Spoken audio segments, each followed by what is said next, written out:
Assalamualaikum warahmatullahi wabarakatuh. Salam kesadaran Indonesia. Apa kabar sahabat-sahabat kesadaran dimanapun Anda berada? Hari ini saya Nako dan Qasim Yusuf, penulis buku Seven Awareness, akan membahas buku tentang Seven Awareness.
Jadi buku ini saya ingin mengupas dalam waktu yang singkat mengapa buku ini pernah menjadi buku mega bestseller di Gramedia tahun 2007, 2008, 2009 sampai 2010. Pada tahun 2007 ada resensi di Kompas ditulis oleh Budi Munawwarahman. Kalimatnya sangat menggelitik. Kalimatnya membuat orang penasaran terhadap buku ini. Kalimatnya adalah seperti ini: kalau di timur ada Seven Awareness, di barat ada Seven Habit.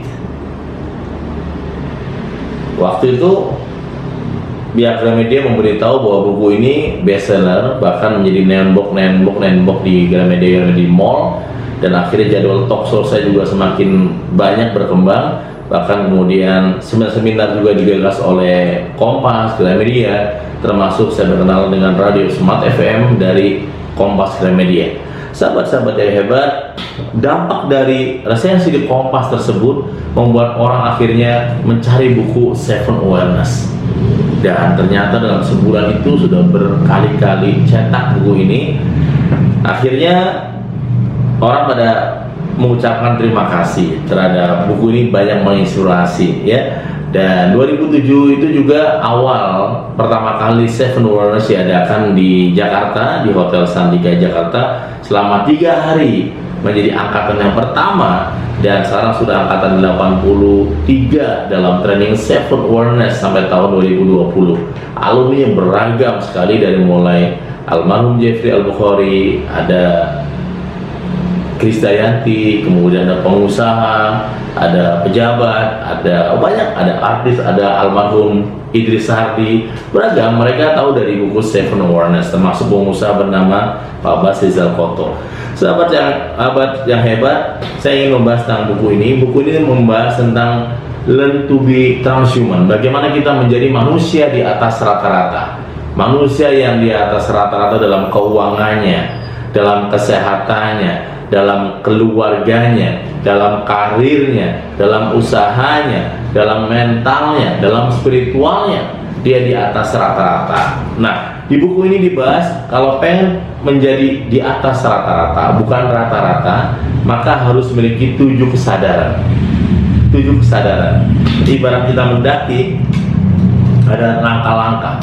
Kesadaran yang pertama dalam buku ini adalah disebut dengan awareness of thinking. Bagaimana seseorang itu bisa memanage pikiran dia sehingga tidak menjadi budak oleh pikirannya, tapi menjadi majikan atas pikiran dia sendiri. Inilah yang menarik dalam terapi pertama, bab pertama buku Seven Awareness, yaitu bagaimana kita bisa menjadi majikan atas pikiran kita sendiri.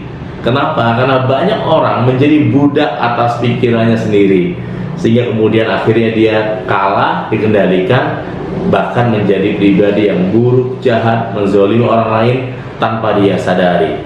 Yang kedua, sahabat-sahabat Nakoi, bagaimana dalam buku ini tangga yang kedua, awareness yang kedua adalah awareness of silence, hening.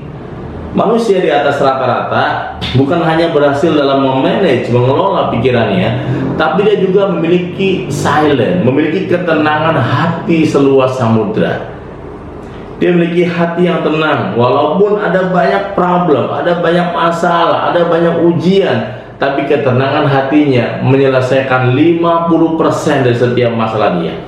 Di dalam buku ini dikatakan bahwa kalau Anda punya masalah, 50% diselesaikan oleh ketenangan hati dan 50% oleh solusi. Yang ketiga adalah awareness of success. Untuk mencapai di atas rata-rata, kita nggak bisa sendirian, harus membangun tim, great team player. Dalam buku ini ada satu bab khusus bagaimana Anda bisa influence, mengatur, mencetak leader-leader, role model untuk masa depan, disebut awareness of success. Kemudian yang keempat adalah awareness of soul, jiwa. Di dalam buku Seven Awareness dikatakan bahwa pada saat jiwa berubah, maka badan tidak ada artinya lagi. Pada saat jiwa telah tercerahkan, maka kita menjadi manusia-manusia unggul, manusia-manusia di atas rata-rata. Ada 7 tingkatan jiwa manusia yang dibahas dalam buku ini. Dari mulai jiwa yang paling rendah, jiwa yang kedua, jiwa yang ketiga, jiwa yang keempat, jiwa yang kelima, sampai jiwa yang keenam, dan terakhir jiwa yang ketujuh, atau disebut sebagai jiwa yang sempurna. Nah, yang berikutnya, sahabat-sahabat yang hebat, tangga yang berikutnya adalah awareness of wisdom. Setelah dia menemukan jiwanya, maka bagaimana dia menemukan kearifan. Di dalam buku ini dikatakan bahwa kearifan orang-orang bijaksana dibentuk oleh 50% pengalaman hidup dia, dan 50% adalah knowledge, pengetahuan, wawasan, ilmu yang dia dapatkan. Jadi pengalaman hidup Anda menjadi modal penting bagaimana menjadi orang yang arif, orang yang bijak, sahabat-sahabat hebat, teman-teman yang great.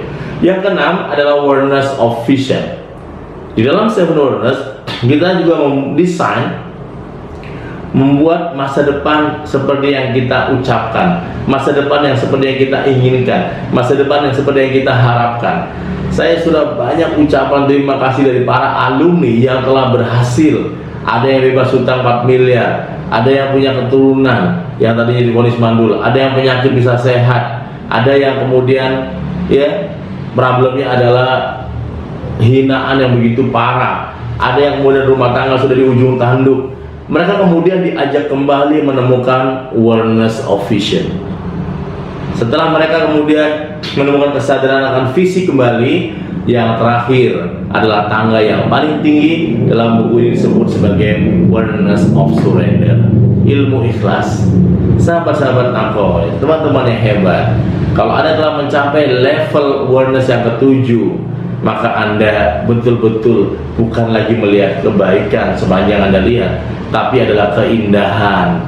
Yang disebut dalam buku saya adalah living moment to moment. Anda menikmati setiap episode kehidupan yang sangat-sangat luar biasa. Orang-orang ikhlas, orang-orang yang ikhlas, orang-orang yang berhasil bukan hanya memiliki power, tapi unlimited power.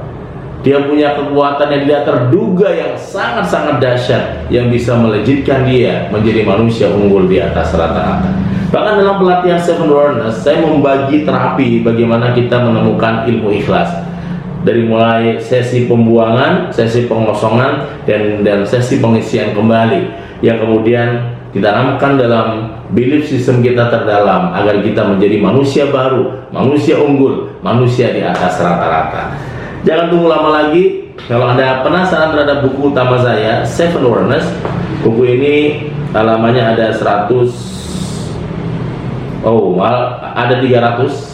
halaman buku ini, dan Anda bisa dapatkan langsung ke Nakoi Point Center di 0819 05 666 479. Anda juga bisa follow Instagram saya @nakoy, Nana Qasim Yusuf @nakoy. Terima kasih sahabat-sahabat kesadaran yang luar biasa. Thank you, dan miliki buku ini, jadikan ini sebagai salah satu tools untuk membangunkan diri Anda menjadi manusia di atas rata-rata. Wassalamualaikum warahmatullahi wabarakatuh.